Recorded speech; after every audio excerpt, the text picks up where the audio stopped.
And go.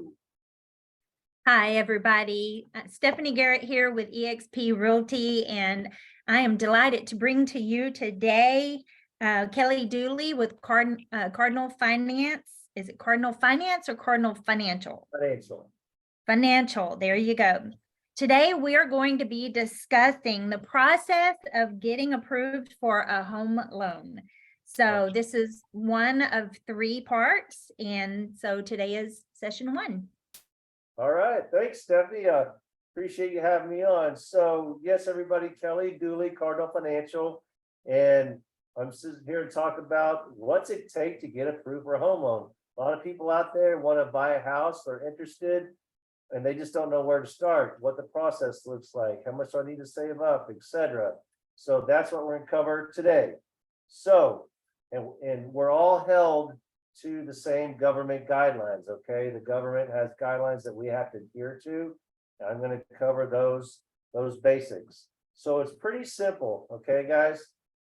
First, we look at your FICO score, your credit score.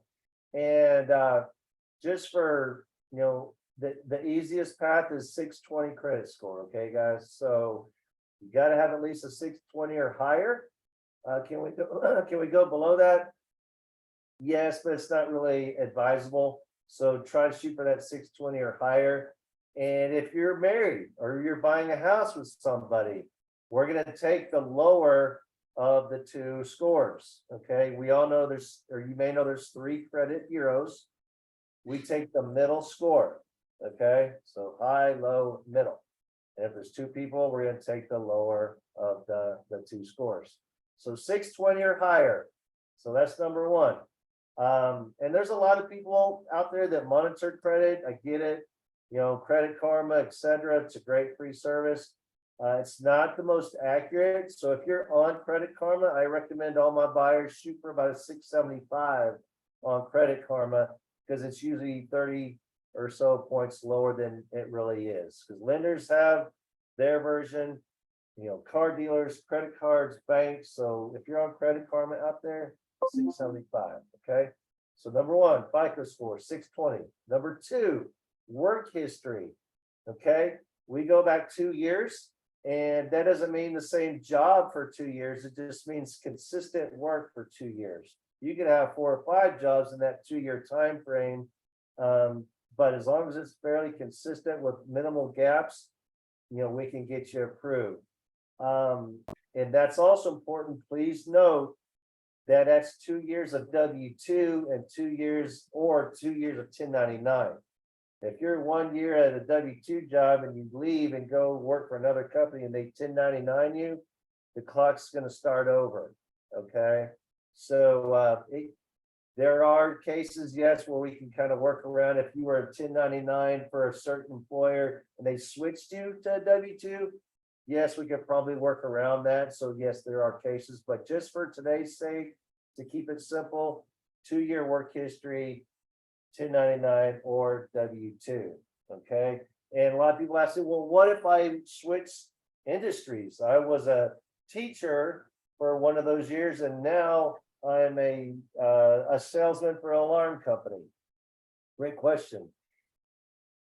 That can be challenging because a lot of commission-based jobs, you have a lower base salary. It's all kind of commissions. That kind of might mess you up because we can only go off the base income. To be able to use commission income, guys, it has to be 2 years total. Okay. It can't be 1 year. We've got to have 2 years of commissions because we average that out. So for those of you that are a commission-based job, or you may have just started one, we got to get to 2 years before we can use that commission. Okay. So FICO score, 2-year work history, and then money saved up. So when you buy a house, there's the down payment part, and then there's the closing costs. And I'm not going to get too much into that today because, like Stephanie said, this is a 3-part series. We're going to cover the different types of loans in the next series and how much those cost as far as down payment wise, and we're going to expand on closing costs and what those look like. So when we are getting you approved, what does that look like? How do you even start the process? I would email you an online application. You fill it out at your convenience. Name, date of birth, social, work history, where you live, all that good stuff. Then I would collect your W-2s, 2 years worth, or if you're self-employed, your tax returns, all pages.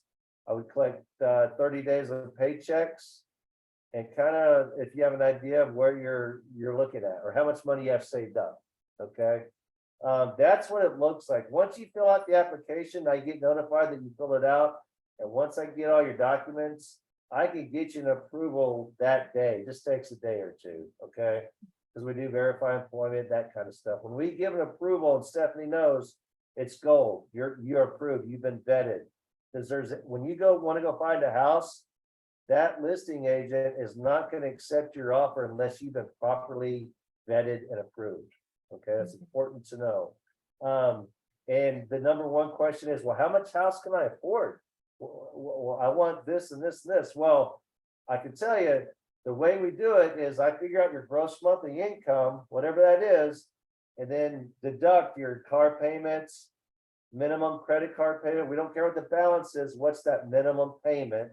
You have any student loans, a personal loan, we deduct from your gross monthly income. And whatever's left, that number, that's called your DTI, or debt to income ratio. That's really kind of what tells us how much house you are approved to. Okay. So there's a couple of factors there. It's not that hard. Don't be scared. Stephanie and I can handhold you through the whole process.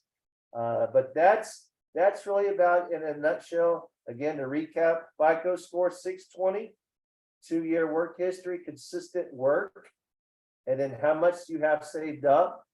Okay, and we'll get into that into the next part, the next video, how much you need to save. And then the DTI, or debt to income ratio, is really what tells us how much house you can afford. Now, I can tell you this: if your income is not where you want it to be, or it's kind of average, or might not be as high, you can help yourself by not having car payments.